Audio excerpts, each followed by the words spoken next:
Hello, and welcome to the next part of the VSL Serving Suggestions, a series where we look at how to bring orchestration recipes mockups to life using the Synchron player.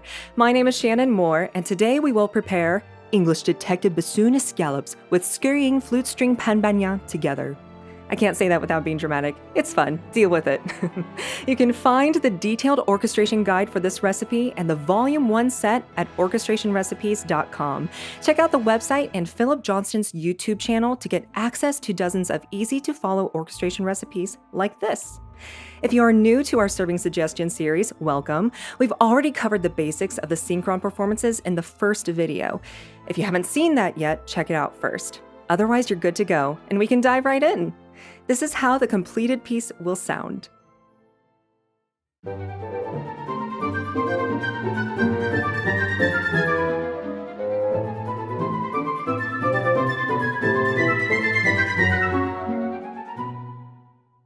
Let's start with the flute and follow the same 4 steps we used in the previous recipes. Step 1. Instrument and preset selection. Here we decided to use Flute 2 as it has a little bit more airy and lightweight sound, and the Velocity Crossfade Sus modulation preset as it is our default. For the mixer preset, we are going to use the Classic preset. As you will see later on, the strings will use a wide preset and the flute and bassoon use the Classic preset. This will lead to a larger presence of the solo woodwinds on your virtual instrument stage.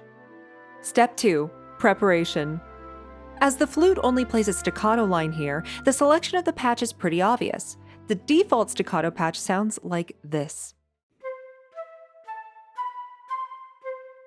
We want to achieve a slightly longer and more pronounced staccato. For this, we use the Synchron player's time stretch function. Now go to the Edit tab, enable the time stretch function, and set the values as indicated here. If you compare it with the previous staccato sound, you will notice that it got a little longer. Step 3. Basic phrasing. We'll utilize the same tools that we already used in our previous recipe for short notes, velocity and expression, which is on CC11 in your DAW.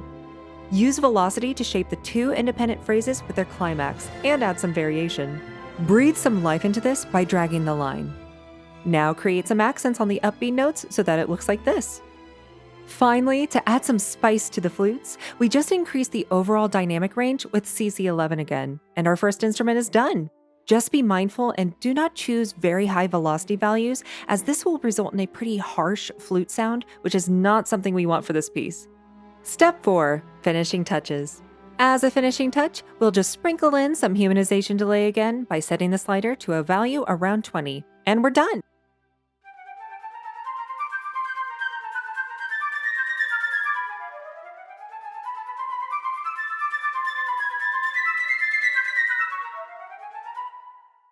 Let's come to the main ingredient of today's dish, the bassoon. Step 1. Instrument and preset selection. We'll use the Bassoon 1 with the Classic microphone preset along with the Velocity Crossfade Sus mod settings for our velocity control. Step 2. Preparation. Here, a combination of different articulations will lead us to a realistic performance and give our detective sound an energetic, restless feeling. We use a combination of staccatos, legatos, and normal longs as indicated in the original score from Orchestration Recipes, or in this picture. Play around between agile and standard staccato. When more than one staccato note is played, it sounds really nice when the first one is slightly shorter than the following notes. Step 3. Basic phrasing. Use velocity for the playback volume of the short notes and velocity crossfade controller, or CC1, for the long notes and the legato notes. Then balance them against each other. You can see an increase of CC1 at the first legato transition in phrase 2. This increases the volume of the legato transition to sound a bit more smeared.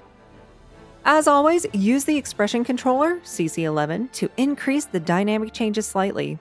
Use Tamper Adjust to bring in some variation. It is especially helpful for the 2 long end notes to create a natural note decay, and also for the really fast legato repetitions where the sound can be tamed a little. Step 4. Finishing touches. When we now play back this phrase, it sounds like this. There is one last thing I would like to adjust. The last note of the 2 phrases has a pronounced start. We can improve the phrase endings by softening the start of the notes. Here is the same note played with various settings of the slider.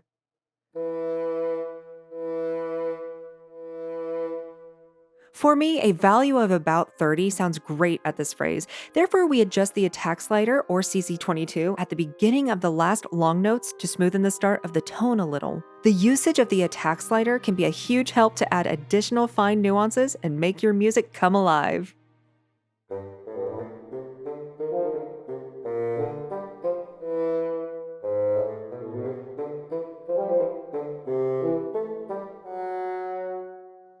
First, violins. Step 1. Instrument and preset selection. As already stated before, for the strings we use the wide preset to give the solo woodwinds a prominent place on our stage. Step 2. Preparation. The accompaniment line played by the violins in this recipe is very busy.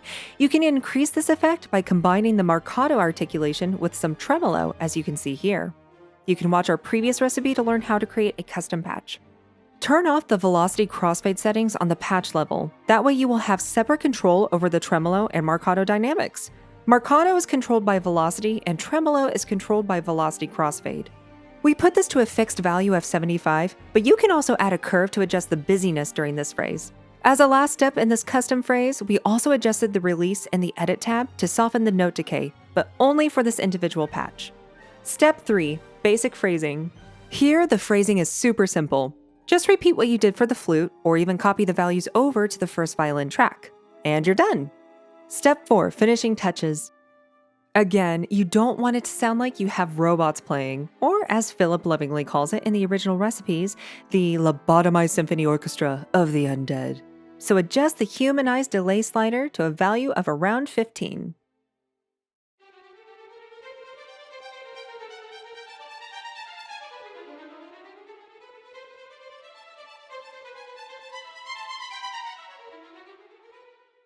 We're most of the way there. We're on our last instrument group, the pizzicato strings, which will be a piece of cake.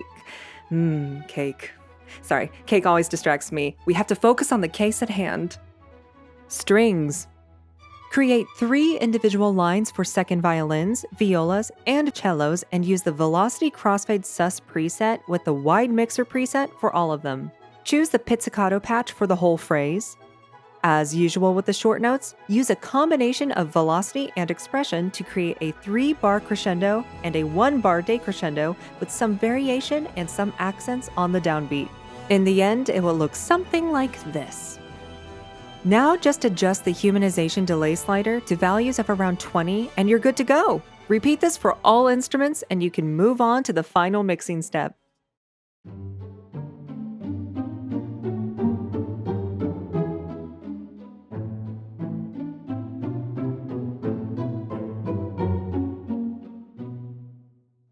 Mixing.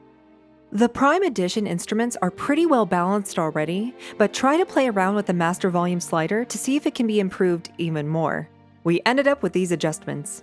In addition, you can also increase the reverb for all strings to +1 decibel to glue the accompaniment together, and deactivate the EQ by clicking this button. Now we are done with the majority of the work. As this recipe is longer than only a few bars, some overall variation in the tempo is very important. Pure instrument humanization is not sufficient, so add variations in the tempo track of your sequencer. Just move between 260 and 265 and add a retardando at the end. I hope you enjoyed today's recipe. The top features we showcased have been the usage of the time stretching feature to change the length of the samples, mainly in our example of the staccato patches. Create a custom patch by combining marcato and tremolo. Use the attack slider to soften the accents. Combining the wide and classic presets to increase stage prominence of the solo instruments.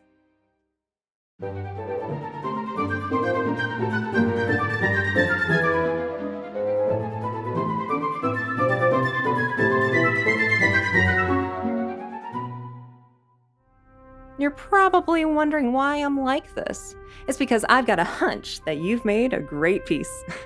Leave us a clue letting us know if you had as much fun solving this case as we did. Thanks again to Philip Johnston at Orchestration Recipes. We'd be happy if you could share your versions of this recipe, either of this example or from the second example based on the same recipe, which you can download from orchestrationrecipes.com. We'll see you back on Baker Street soon. Bye for now.